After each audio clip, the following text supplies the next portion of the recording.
It's just one of those things you read and it's like it's exciting, you know. And also doing kind of a World War II kind of thing is there's this is obviously set in a science fiction world, but there's still a lot of truth to it, and there's stories that still need to be told. I think those kind of stories from that era. There's the reality of war is in it, and yeah, you've got this kind of science fiction element to it. So it's an exciting kind of action movie in that respect.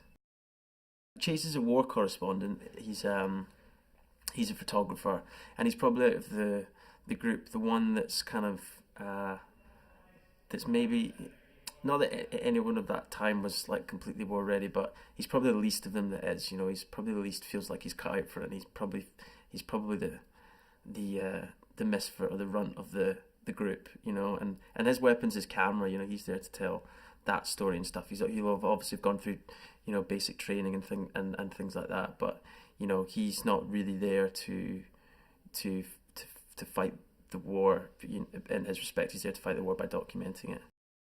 Chase obviously I think is trying to spends a lot of time trying to find where he fits into the group, and a lot of times he'll come up with suggestions that are probably knocked down.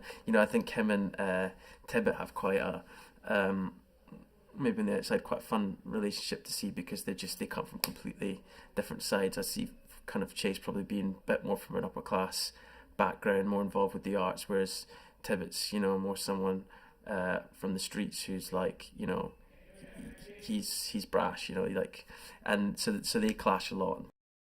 That was invaluable. That was and probably one of the best times I've had on the production. In terms of just the five of us being together with Freddie as well.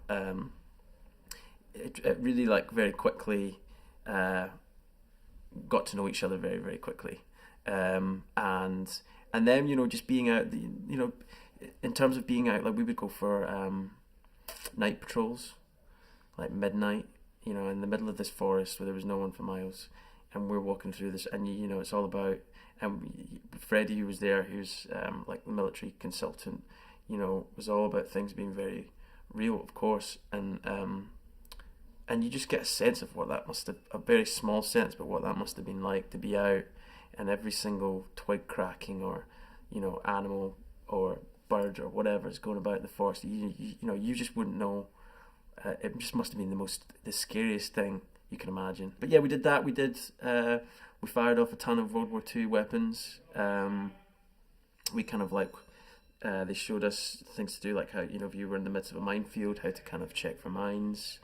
And we would go on these kind of long walks, all with you've got a lot of gear on and stuff like that in those times, and yeah, you have to be pretty fit. It's pretty grueling, kind of just going out and doing the marches and stuff like that. It was definitely tough, and you got 50 pounds of gear on your back, that we kept on all day with your parachute and all that kind of stuff, and and it's this really kind of claustrophobic, metal can you're sitting in. And they had these big hydraulic stilts which would move and let the plane bank, and so it's a bit of a daze now. And looking back on it in hindsight, I've got fond memories of it. When we were in there, I remember we really didn't enjoy it. This whole set is a huge maze they built over a whole studio with all these different little rooms. I don't even know if they'll use all of it, but the attention to detail is just incredible. When we went down to the French Village, me and Wyatt and stuff were walking, and John were walking about talking and just being just little things down to the little moss, or they planted 1,000 or more of these sunflowers that were decaying in this field, and the attention to detail it was like being in the middle of a painting.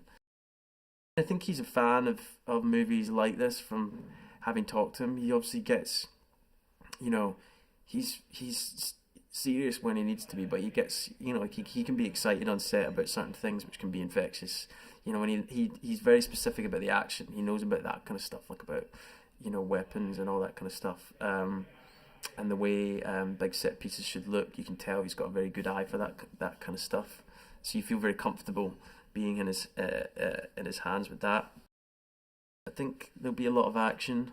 There'll also be a kind of emotional story running through it. I think there'll hopefully be characters that you can learn to love or hate, and it'd be exciting.